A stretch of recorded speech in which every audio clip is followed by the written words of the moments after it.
जय श्री कृष्ण मित्रों, शिव शक्ति एस्ट्रोलॉजी में आपका स्वागत है। अब आज हम आपको नया टॉपिक लेके चलेंगे ग्रह गोचर के बारे में कि आप जैसे कुंडली फ्लिप बोलते हैं उसी तरह ग्रहों का जब गोचर चलता है हर महीने में, हर दिन, हर घंटे, हर मुहूर्त में क्या स्थिति होगी उसका फलित हम कैसे करें।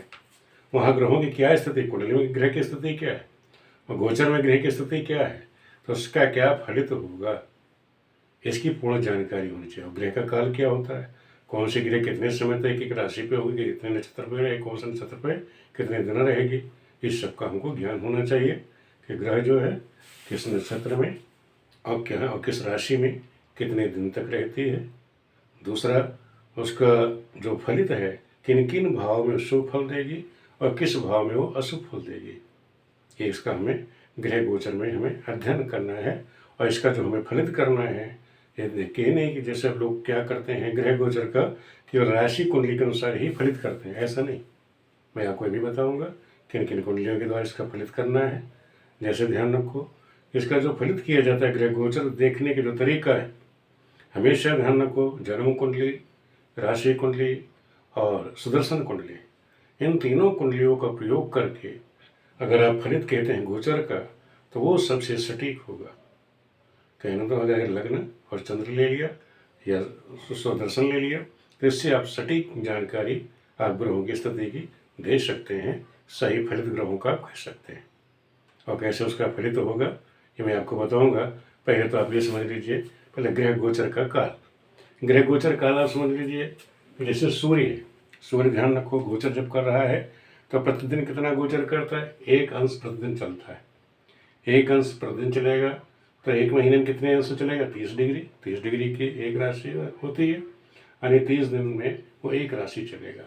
यानी सूर्य जो है प्रतिदिन 1 डिग्री चलेगा, 30 डिग्री वो 30 दिन में चलेगा। यानी एक राशि जो है सूर्य जो है एक राशि जो 30 दिन में करता है, यानी 360 डिग्री पूरी 360 दिनों में वो गोचर करता है। और ये ध्यान रखो, एक नक्षत्र का मान, एक नक्षत्र गोचर कब सूर्य करता है, 13 या 14 दिन में एक दिन। वैसे 13 दिन का औसत आता है, लेकिन जैसे सूर्य जब उत्तरायण होते हैं, दक्षिणायण होते हैं, उसमें समयों में अंतर आ जाता है, तो वो 13 से 14 इसलिए लिखा गया है कि 13 से 14 दिन के गोचर में एक नक्षत्र का गोचर करता है। ये ध्यान रखो, जो स्थिति सूर्य की है, इसी तरह सूर्य है, बुध है, शुक्र है, ये तीनों ग्रह जो हैं लगभग एक महीने के आसपास में ही एक राशि गोचर करती है। अब आगे सब समझ लीजिए, चंद्रमा। चंद्रमा जो है एक राशि जो है 2.25 दिन में, यानी 135 घटी में ये पूरा एक चक्कर लगा लेता है। चंद्रमा हमेशा ध्यान रखो एक राशि का गोचर कितना लगा लेता है, 2.25 दिन में, यानी एक महीने में पूरे 27 नक्षत्र गोचर कर लेता है। एक महीने में ही पूरे 27 नक्षत्रों का ये गोचर कर लेता है चंद्रमा। इसकी गति सबसे ज़्यादा है। सूर्य की सापेक्ष में चंद्रमा जो है प्रतिदिन क्या है, 12 डिग्री चलता है। 12 डिग्री ये चल जाता है, यानी एक तिथि, ये समझ लो 12 डिग्री मतलब एक तिथि भी होता है, एक तिथि ये पार कर जाता है। यानी 60 घड़ी का एक 60 घटी यानी एक नक्षत्र ये पार कर जाता है। कौन, चंद्रमा। मंगल का आप समझ लीजिए, मंगल जो है एक राशि जो है 1.5 महीने में पार करता है, यानी 44 से 45 दिन के बीच में एक राशि मंगल जो है पार कर जाता है। लेकिन प्रतिदिन कितना चलता है, एक दिन में ये केवल 40 कला के आसपास चलता है। वो वक्री है, जब वक्री हो जाए या मार्गी हो गया, ऐसे गति वो अलग चीज़ है, लेकिन औसत जो है कि एक दिन में ये 60 कला इसकी गति है, एक दिन में ये 60 कला चलता है, यानी 40 मिनट। और कभी कभी ये कभी कभी ये 80 दिन भी ले लेता है एक राशि में, जब ये वक्री होगा। जब वक्री होगा तो ये 80 दिन भी ले लेता है। बृहस्पति जो एक राशि में 12 महीने चलते हैं, लेकिन कभी वक्री हो गए तो 13 महीने, यानी 12 से 13 महीने ये एक राशि में ले लेते हैं। प्रतिदिन इनकी जो गति है वो 13 कला है, एक कला से लेकर के 13 कला के बीच में इनकी गति होती है। शुक्र का समझ लीजिए, शुक्र जो है एक राशि में 24 से 40 दिन लगा देते हैं। जब वक्री होंगे तो 40 दिन लगा देंगे, मार्गी रहेंगे तो 24 दिन के अंदर में ही ये ग्रहों का गोचर कर जाते हैं। सूर्योदय से देखो शुक्र उदय कब होते हैं, ये ध्यान लिख लीजिए। सूर्योदय और शुक्रास्त, जब सूर्योदय हमारा होता है उससे 4 घड़ी पहले, जब सूर्यास्त होगा उससे 4 घंटे पहले, 4 घंटे सूर्योदय के पहले और 4 जब सूर्यास्त हो जाएगा उसके 4 घंटे बाद ये शुक्र जो है हमको दिखाई देता है आकाश में। इसकी जो गति है 1 अंश 16 कला के आसपास होती है प्रतिदिन की। इसी तरह शनि की समझ लो, शनि एक राशि 2.5 वर्ष में पार करता है, यानी 30 महीने में। इसकी गति 1 कला से लेकर 7 कला प्रतिदिन होती है। सबसे धीमी गति इसकी ही होती है और सबसे तेज चंद्रमा की। ये तो हो गया ग्रह गोचर का। ग्रहों का जो गोचर काल है वो मैंने आपको बता दिया और किस गति से ग्रह गोचर कर रहे हैं। तो ये प्रारंभिक आपको ग्रहों की जानकारी होनी चाहिए। अब मैं आपको बताऊंगा कि किस ग्रह का क्या उनको विषय दिया गया है, किस ग्रह किससे आप क्या विचार करोगे। यह समझ लो, जैसे सूर्य है, राजपक्ष है, सरकारी नौकरी है, पद ग्रहण करना है, तो उसका हम विचार किससे करेंगे? सूर्य से। गोचर विषय, इसका सब्जेक्ट क्या है? गोचर विषय विभाग, यानी सूर्य से हम किसका है? राजपक्ष का विचार करेंगे। कोई युग पराक्रम का है, मुकदमा का है, युद्ध का है, तो उसका विचार हम मंगल से करेंगे। विद्या है, बुद्धि है, व्यापार है, इसका विचार हम बुध से करेंगे। गुरु है, विवाह है, मांगलिक कार्य वगैरह के बारे में जो विचार करना है बृहस्पति से करना है। यात्रा है, तीर्थ यात्रा करनी है या तीर्थ यात्रा वगैरह करनी है या श्रृंगार के संबंधित या सजावट की चीज़ें खरीदनी है, भोग विलासता की चीज़ें खरीदनी है, उसका विचार हमें शुक्र से करना है। शनि के लिए तंत्र मंत्र दीक्षा है, सुख का विचार है, जीवन दुख है या सुख है, इसका विचार हम शनि से करेंगे। और चंद्रमा से, चंद्रमा का विचार सभी कार्यों में, कोई भी कार्य चाहे शुभ है अशुभ कार्य है, चंद्रमा विचार सभी कार्यों में किया जाता है। ये गोचर का ये नियम है, ध्यान रखो। अब हमें देखना है कि कुंडली में, कुंडली मैंने बताया कि इसका विचार जो है शुभ अशुभ गोचर का विचार कैसे करोगे कि ग्रह जो गोचर में कहाँ कहाँ शुभ फल देगी, कहाँ कहाँ अशुभ फल देगी। अब ग्रह का समझ लीजिए, जो सूर्य है, सूर्य कुंडली में तीसरे, छठे, 10वें, 11वें भाव में वो शुभ फल देगी। गोचर में अगर तीसरे है, छठे है, 10वें है, 11वें है तो शुभ फल देगी, अन्य स्थानों में अशुभ फल देगी।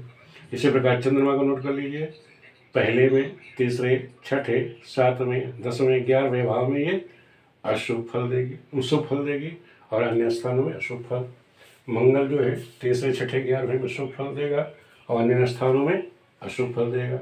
बुध गोचर के समय 2, 4, 6, 8, 10 और 11 में शुभ फल देगा, अन्य स्थानों में ये अशुभ फल देगा।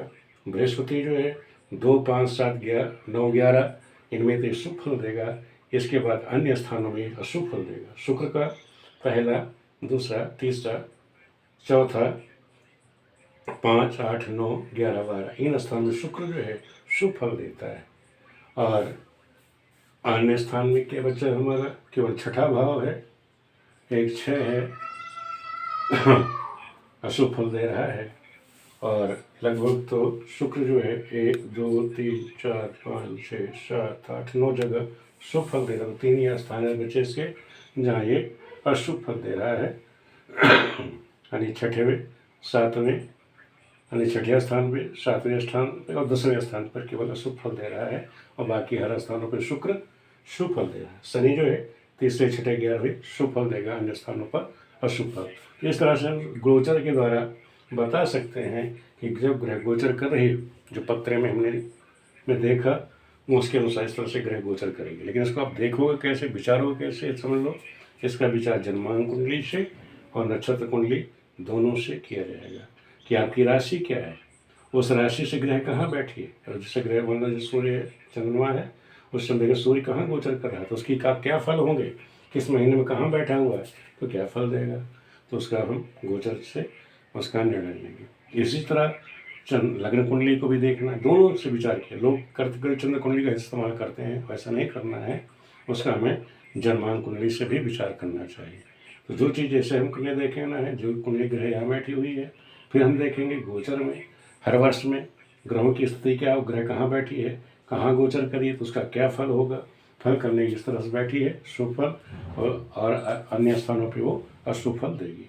अब कुंडली का विश्लेषण करना, ये चीज़ मैं आपको अगली कुंडली में बताऊँगी। इसी तरह उदाहरण ले लेंगे, उसके बाद ये ग्रह गोचर और इसका वेद भी होता है कि जैसे ग्रह यहाँ गोचर कर रही है, इसके कौन से स्थान पर ग्रह बैठी हो तो वो फल नहीं दे पाएगी, कौन सी ग्रह बैठी है तो वो भेद कर देती है। तो वो सारी जानकारी ये गोचर कुंडली में और चंद्र कुंडली से आप कैसे फलित करोगे, कहाँ शुभ अशुभ फल देगी, इसकी जानकारी मैं आपको अगली वीडियो में दूंगा। और ये भी बता दूंगा आगे की जो स्थितियाँ हैं, जैसे हमने देखा कि ग्रह गोचर विषय से ये तो हो गया, क्या कार्य देखना है। फिर हम देखेंगे ग्रह गोचर विषय के अनुसार शरीर में इन ग्रहों का कहाँ वास होता है, मुझसे हम कैसे विचार करेंगे, उसके भी आपको जानकारी दूंगा। जो भी जानकारियाँ हैं ग्रह गोचर की, अभी तो शुरुआत है, इसकी पूर्ण जानकारी मैं दूंगा आपको कि कैसे देखना है लग्न से कुंडली से, या मुझसे सुदर्शन कुंडली के द्वारा, राष्ट्रक वर्ग के द्वारा जो गोचर देखा जाता है, सटीक जानकारियाँ जो देनी है, जो भविष्यवाणियाँ की जाती है, उसका आधार यही है। जन्म कुंडली, राशि कुंडली या सुदर्शन का प्रयोग करिए या अष्टक वर्ग का प्रयोग करिए, तभी आप जो है ग्रह गोचर में सटीक भविष्यवाणियाँ वर्तमान की कर सकते हैं। वर्तमान भविष्यवाणी करने के लिए ये चीज़ अनिवार्य है, ग्रह गोचर जानना। अब आपको हम भविष्यवाणियों की तरफ ले जा रहे हैं कि आप लोग भविष्यवाणियाँ करेंगे कैसे, सीखेंगे कैसे, किस राशि में क्या दिक्कत चल रही है, उसको आप कैसे देखेंगे। वीडियो मेरी कोशिश है कि आप लोगों को शुरू से इसीलिए लेके चल रहा हूँ कि जैसे आगे समझने में आपको प्रॉब्लम ना है। ये आपका बेस है, फिर अपना बेस समझिए, फिर अगली वीडियो में आपको आगे चीज़ की समझाता हूँ। वीडियो देखने के लिए आप सभी मित्रों का बहुत बहुत धन्यवाद।